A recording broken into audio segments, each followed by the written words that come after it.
नमस्कार दोस्तों, मेरे चैनल भक्ति भाव टीवी में आपका स्वागत। तो दोस्तों, आज की इस वीडियो में मैं आपको बताने जा रही हूँ कौन से घर में माँ लक्ष्मी सदा निवास करती है। दोस्तों, आज हम आपको बताएंगे कि किस कारण से मनुष्य के जीवन में दरिद्रता आती है। वह ऐसा कौन सा पाप है जिसे करने के बाद देवी लक्ष्मी मनुष्य के घर को त्याग कर चली जाती है, और वह कौन सा पुण्य है जिसे करने से देवी लक्ष्मी सदा उस घर में वास करती हैं। तो चलिए जानते हैं इस कथा के माध्यम से। एक समय की बात है, गरुड़ देव भगवान श्री कृष्ण के पास जाते हैं और बोलते हैं, मेरा आपको सादर प्रणाम। भगवान श्री कृष्ण कहते हैं, हे गरुड़, आज किस प्रयोजन से आना हुआ। तब गरुड़ बोलते हैं, हे प्रभु, मैं आपसे आज 3 प्रश्नों के उत्तर जानने के लिए आया हूँ। यदि आप मेरे प्रश्नों का उत्तर दे दें तो मेरे मन की व्याकुलता शांत हो जाएगी। तब भगवान श्री कृष्ण कहते हैं, हे गरुड़, आप निसंकोच होकर पूछिए। आप जो भी प्रश्न पूछना चाहते हैं मैं आपको प्रश्नों का उत्तर अवश्य दूंगा। तब गरुड़देव बोलते हैं, हे प्रभु, आप मुझे बताएं किस कारण मनुष्य के जीवन में दरिद्रता आती है। कौन सा पाप है जिसे करने से देवी लक्ष्मी मनुष्य के घर को त्याग कर चली जाती हैं, और वह कौन सा पुण्य है जिसे करने से देवी लक्ष्मी घर में निवास करती हैं। तब भगवान श्री कृष्ण बोलते हैं, हे गरुड़, समस्त मानव जाति के कल्याण के उद्देश्य से इन अत्यंत महत्वपूर्ण प्रश्नों का उत्तर एक कथा के माध्यम से दूंगा। मेरे द्वारा सुनाई गई इस कथा को आप ध्यानपूर्वक अवश्य सुनिएगा। तब गरुड़ कहते हैं, हे प्रभु, कृपया आप मुझे वह कथा सुनाइए। आपके मुख से इस कथा को सुनना मेरे सौभाग्य है। मैं इस कथा को पूरा सुनूंगा और इसका प्रचार तीनों लोकों में करूंगा। भगवान श्री कृष्ण कहते हैं, हे गरुड़, जो मनुष्य सत्य का साथ देता है, ईश्वर उसका साथ कभी नहीं छोड़ते हैं। आज मैं आपको महाराज हर्षवर्धन की कथा सुनाता हूँ, जिन्होंने देवी लक्ष्मी का त्याग करके दरिद्रता को ग्रहण कर लिया था। त्रेता युग की बात है। भारतवर्ष में सत्यवादी धर्मात्मा राजा हर्षवर्धन राज्य करते थे। उनका राज्य कुंतल प्रदेश था। उनके राज्य की प्रजा उनसे अत्यंत संतुष्ट रहा करती थी। महाराज हर्षवर्धन बड़े दानी, सुरवीर और वचन का पालन करने वाले थे। वह सदैव अपनी प्रजा के हित का ही विचार करते थे। महाराज हर्षवर्धन इतने दयालु थे कि उनकी महानता का परिचय इस बात से पता चलता है, जब भी उनके नगर में कोई भी साधारण मनुष्य बिक्री करने के लिए बाजार में अन्न, वस्त्र आदि कोई वस्तु लाता, और यदि वह वस्तु सायंकाल तक नहीं बिकती तो उसे राजा स्वयं खरीद लिया करते थे, ताकि उनके राज्य से कोई खाली हाथ न जा सके। अपनी प्रजा के हित के लिए राजा ने यह प्रतिज्ञा की थी, सायंकाल होते ही राजा के सेवक शहर में भ्रमण करेंगे, और जब वह किसी को कोई वस्तु या द्रव्य लेकर बैठा हुआ देखेंगे जिसे किसी ने खरीदा ना हो, तो महाराज के सेवक उस व्यक्ति से उन वस्तुओं की कीमत पूछेंगे, और उसकी इच्छा और ज़रूरत के अनुसार उस वस्तु की जो भी कीमत होगी वह कीमत देकर उसकी वस्तुओं को खरीद लेते थे। इस प्रकार से महाराज के ऐसे दयालु स्वभाव को देखकर अनेक लोग प्रसन्न होकर उनकी महानता की चर्चा करने लगे। महाराज हर्षवर्धन की कीर्ति तीनों लोकों में फैलने लगी। देवता भी उनकी प्रशंसा करने लगे। जब यह बात धर्मराज को पता चली तो एक दिन स्वयं धर्मराज ने ही महाराज हर्षवर्धन की परीक्षा लेने की सोची। फिर एक दिन स्वयं धर्मराज एक ब्राह्मण का वेश धारण करके महाराज हर्षवर्धन की नगरी में प्रकट हुए। उन्होंने अपने साथ टूटी फूटी चीज, कूड़ा करकट और कचरा एक पेटी में भरकर ले लिया, अर्थात उन्होंने दरिद्रता पेटी में भर लिया, और उस पेटी को लेकर वे सत्यवादी महाराज हर्षवर्धन के नगर में उनकी परीक्षा लेने के लिए पहुंच गए। धर्मराज उस नगर के बाजार में उस दरिद्रता वाली पेटी को बेचने के लिए बैठ गए, किंतु कौन व्यक्ति कूड़ा कचरा खरीदेगा। ब्राह्मण रूपी धर्मराज दिन भर वहीं पर बैठे रहे। लेकिन किसी ने भी उनका कूड़ा कचरा नहीं खरीदा। जब सायंकाल हुआ तब राजा के सेवक हमेशा की तरह ही बाजार में घूमने लगे। जिसका भी बिक्री का सामान बचा होता उसे वह उचित धन देकर खरीद लेते थे, ताकि कोई खाली हाथ घर न जा सके। फिर उन सेवकों ने देखा कि एक ब्राह्मण अपनी पेटी लेकर बैठा हुआ है। राजा के सेवकों ने उस ब्राह्मण महाशय के पास जाकर पूछा, ब्राह्मण महाराज, आप इस नगर में नए दिखाई दे रहे हैं, क्या हुआ? आपका सामान किसी ने नहीं खरीदा? ऐसा क्या लेकर आए हैं आप अपनी इस पेटी में? महाराज के आदेश से हम आपका यह सामान खरीदने के लिए आए हैं। कृपया बताइए, आपकी इस पेटी में क्या है और इसका मूल्य कितना है? तब उस ब्राह्मण ने कहा, हे सैनिकों, मैं इस पेटी में दरिद्रता लेकर आया हूँ, अर्थात कूड़ा करकट भर कर लाया हूँ और इसका मूल्य 1000 स्वर्ण मुद्राएं हैं। उस ब्राह्मण के ऐसे विचित्र वचन सुनकर वे सभी सैनिक हंसने लगे और फिर उन्होंने उस ब्राह्मण से कहा, हे ब्राह्मण, आपकी पेटी से कूड़ा भरा हुआ है, इसे कौन लेगा? इसका मूल्य तो 1 रुपये भी नहीं है। फिर उस ब्राह्मण ने कहा, हे सैनिकों, यदि इसे कोई नहीं लेगा तो मैं इसे वापस अपने घर लेकर जाऊंगा। मैंने तो सुना है कि आपका महाराज यहाँ से किसी भी व्यापारी को खाली हाथ वापस नहीं जाने देते, उसका सारा द्रव्य खरीद लेते हैं। लगता है मैंने आपके महाराज के बारे में झूठ सुना है। उस ब्राह्मण की ऐसी बात सुनकर राजा की सेवकों ने कहा, हे ब्राह्मण, आपने सही सुना है, हमारे महाराज किसी भी व्यापारी को खाली हाथ घर नहीं भेजते, उसका सारा माल खरीद लेते हैं। इसलिए तुम थोड़ी देर रुको, हम अभी महाराज के पास जाकर आते हैं।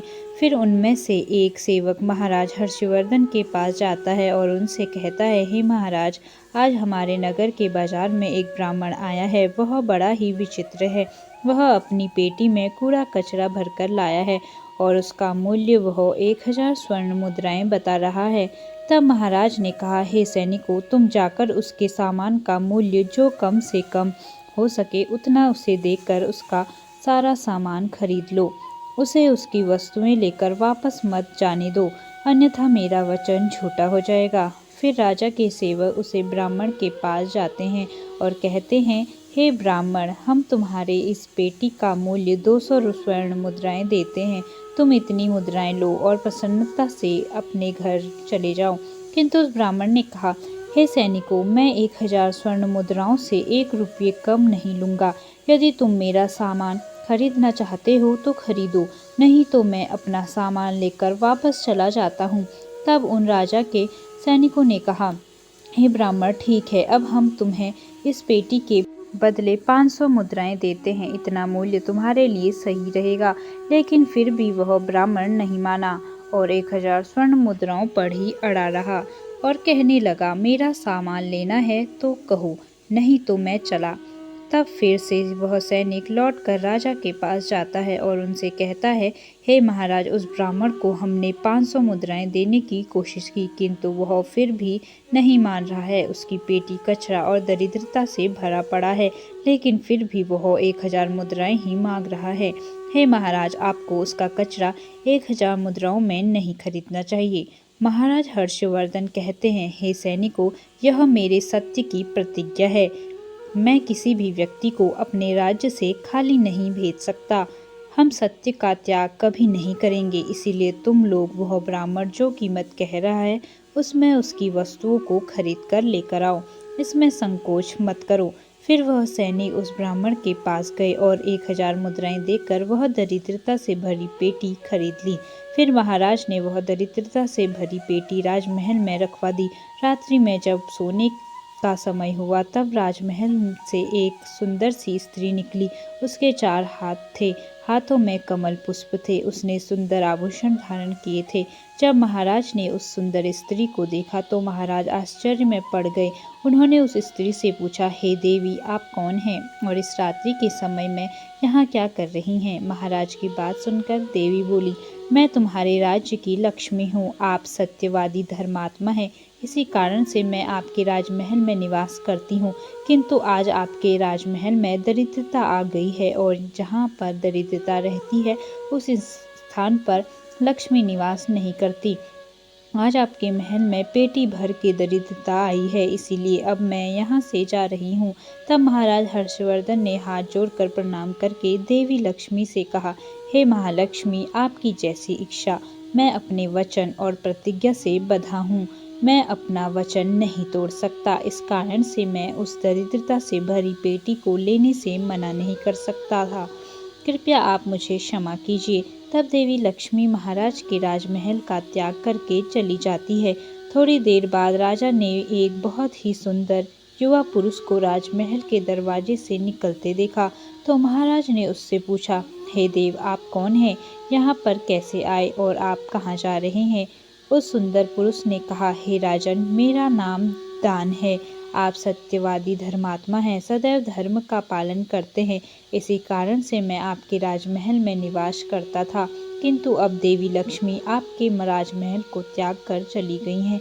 लक्ष्मी के बिना आप दान कहाँ से करेंगे?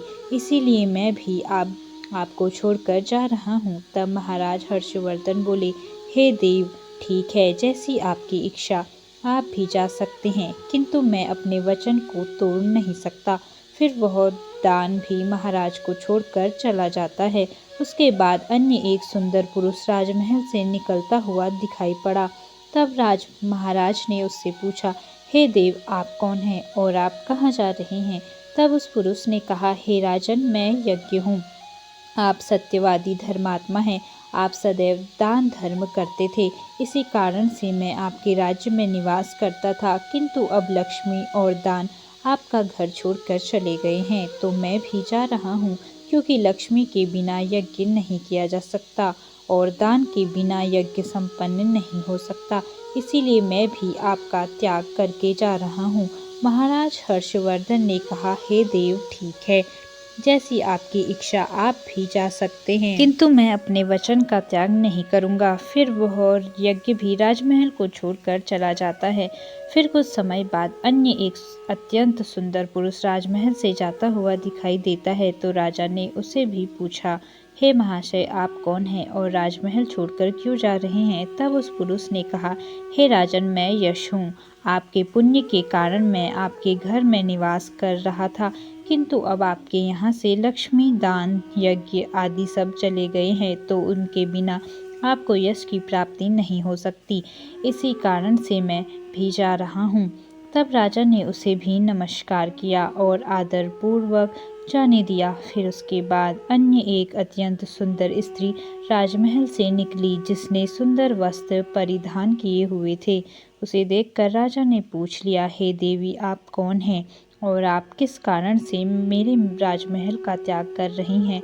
तब वह स्त्री बोली, हे राजन, मैं कीर्ति हूँ। लक्ष्मी, दान, यज्ञ और यश ने भी आपका साथ छोड़ दिया है, तो उनके बिना मैं भी आपके राजमहल में नहीं ठहर सकती, इसीलिए मैं भी जा रही हूँ। तब राजा ने उसे भी जाने दिया। फिर अंत में एक अत्यंत सुंदर पुरुष राजमहल से निकला और उसे देखकर राजा ने पूछा, हे देव, आप कौन हैं और आप भी हमारे राजमहल को छोड़कर क्यों जा रहे हैं? तब उस पुरुष ने कहा, हे राजन, मैं सत्य हूँ। आप एक सत्यवादी धर्मात्मा राजा हैं, इसीलिए मैं आपके यहाँ निवास करता था, किंतु अब आपके यहाँ से लक्ष्मी, दान, यज्ञ, यश, कीर्ति आदि सब चले गए हैं, तो मैं भी यहाँ से जा रहा हूँ। तब महाराज हर्षवर्धन ने कहा, हे सत्य, आप भी मेरा त्याग कर रहे हैं, किंतु मैंने तो आपका कभी त्याग ही नहीं किया। आपके त्याग न करने के कारण ही सभी मुझे छोड़कर जा रहे हैं, इसीलिए आप भी मुझे छोड़कर कैसे जा सकते हैं? मैं अपने सत्य वचन का पालन करने के लिए ही दरिद्रता को अपने घर में रखा था। मैंने संसार के कल्याण के लिए यह वचन दिया था कि मेरे राज्य से कोई भी खाली हाथ नहीं जाएगा। जो भी मेरे राज्य में कोई वस्तु बेचने आएगा, यदि उसकी वस्तु कोई नहीं खरीदेगा, तो उसे मैं खरीदूंगा। इसीलिए मैंने अपने सत्य वचन का पालन करने के लिए उसे ब्राह्मण को 1000 स्वर्ण मुद्राएं देकर उससे दरिद्रता खरीद ली थी। उसी दरिद्रता की पेटी के कारण देवी लक्ष्मी ने आकर मुझसे कहा कि वह उस स्थान पर निवास नहीं करती जिस स्थान पर दरिद्रता रहती है, और देवी लक्ष्मी के जाते ही यज्ञ, दान, यश, कीर्ति सब मुझे छोड़कर चले गए। मेरे सत्य वचन का पालन करने के लिए ही मैंने उन सभी को जाने दिया और अब आप भी मुझे छोड़कर जा रहे हैं। महाराज हर्षवर्धन की बात सुनकर वह सत्य बोले, हे राजन, यदि आपने मेरे लिए ही इन सब का त्याग किया है तो ठीक है, मैं आपका राजमहल छोड़कर नहीं जाऊंगा। आप सचमुच बड़े पुण्य आत्मा और सत्यवादी हैं, इसीलिए अब से मैं आपके राजमहल में ही निवास करूंगा। और वह सत्य फिर से राजमहल में लौट गया। उसके थोड़ी ही देर बाद एक सुंदर स्त्री लौटकर आ गई। उसे देखकर राजा ने पूछा, हे देवी, आप कीर्ति हैं। अभी आप मुझे छोड़कर चली गई थी, तो फिर वापस क्यों लौट कर आ रही हैं? तब कीर्ति ने कहा, हे राजन, मुझे क्षमा करो। मैं लक्ष्मी, यज्ञ, दान, यश के बिना तो रह सकती हूँ, किंतु सत्य के बिना नहीं। इसीलिए यहाँ सत्य रहेगा, मैं भी वहीं रहूंगी। फिर राजा ने कीर्ति का स्वागत किया और वह राजमहल में चली गई। फिर यश वहां पर लौटकर आ गए। राजा ने उनसे पूछा, हे महाशय, आप तो यश हैं, आप मुझे छोड़कर चले गए थे, फिर लौटकर क्यों आ गए? तब उस पुरुष ने कहा, हे राजन, कोई राजा कितना ही बड़ा धनवान हो, दानशील हो, किंतु सत्य के बिना उसे यश प्राप्त नहीं हो सकता। इसीलिए जहाँ पर सत्य विराजमान रहता है, मैं भी वहीं पर रहता हूँ। सत्य के बिना मैं नहीं रह सकता। ऐसा कहकर फिर यश ने राजमहल में प्रवेश किया। उसके कुछ क्षण बाद यज्ञ भी लौटकर आ गया। राजा ने उससे पूछा, हे महाशय, आप क्यों लौटकर आ गए? तब यज्ञ ने कहा, हे राजन, चाहे कोई कितना भी लक्ष्मीपति और दानशील क्यों न हो, किंतु बिना सत्य के यज्ञ शोभा नहीं देता है। आप में सत्य विराजमान है, इसीलिए मैं भी आपके पास ही रहूंगा। इतना कहकर यज्ञ भी राजमहल में वापस लौट गया। उसके कुछ क्षण बाद दान भी वापस आ गया। राजा ने उसे भी पूछा, हे महाशय, आप भी मुझे छोड़कर गए थे, फिर लौटकर किस कारण से आ गए? तब उस पुरुष ने कहा, हे राजन, मैं दान हूँ। कुछ समय पहले मैं आपको छोड़कर गया था, किंतु आप में सत्य विराजमान है और जहाँ सत्य रहता है, मैं भी वहीं रहता हूँ।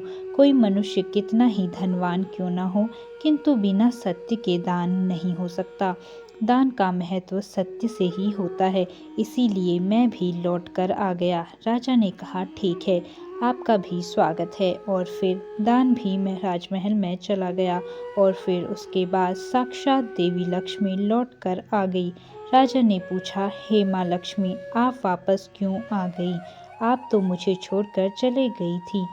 तब देवी लक्ष्मी ने कहा, हे राजन, यह आपके सत्य की परीक्षा थी। आपके यहाँ पर यश, दान, यज्ञ और सत्य सभी निवास करते हैं और लक्ष्मी के बिना सभी असफल हो जाएंगे। इसीलिए मैं आपके सत्य धर्म की रक्षा करने हेतु लौट कर आ गई हूँ। तब राजा ने कहा, हे माँ लक्ष्मी, मेरे यहाँ पर तो दरिद्रता से भरी पेटी है। जहाँ दरिद्रता रहती है, वहाँ पर आप कैसे निवास कर सकती हैं? तब देवी लक्ष्मी ने कहा, हे राजन, मेरी कृपा से वह दरिद्रता से भरी पेटी भी सुवर्ण और रत्न से भर जाएगी। इतना कहकर माँ लक्ष्मी भी राजमहल में प्रवेश करती हैं और माँ लक्ष्मी के प्रवेश करते ही वह पेटी में भरा पड़ा कूड़ा कचरा रत्न और स्वर्ण के आभूषण में बदल गया। इसके कुछ समय के पश्चात स्वयं धर्मराज ब्राह्मण के रूप में राजमहल में आ गए। तब राजा ने उनसे पूछा, हे ब्राह्मण, आप कौन हैं? आपने तो मेरा त्याग नहीं किया था, फिर आप यहाँ पर कैसे आ गए? तब उस ब्राह्मण ने कहा, हे राजन, मैं साक्षात धर्म हूँ। मैं ही ब्राह्मण का रूप धारण करके आया था और मैंने ही 1000 स्वर्ण मुद्राओं के बदले तुम्हें दरिद्रता दिया था, किंतु तुमने अपने सत्य के बल से मुझे जीत लिया। इसलिए अब मैं तुम्हें वरदान देने के लिए आया हूँ। बताओ, मैं तुम्हें कौन सा वर प्रदान करूं? इतना कहकर धर्मराज ने अपना मूल स्वरूप धारण किया। तब राजा हर्षवर्धन ने कहा, हे धर्मराज, आपके दर्शन करके मैं धन्य हुआ। कृपया आप अपनी कृपा सदैव मुझ पर बनाए रखें। मुझे और कुछ नहीं चाहिए। फिर धर्मराज ने राजा को आशीर्वाद दिया और उस स्थान से अंतर्ध्यान हो गए।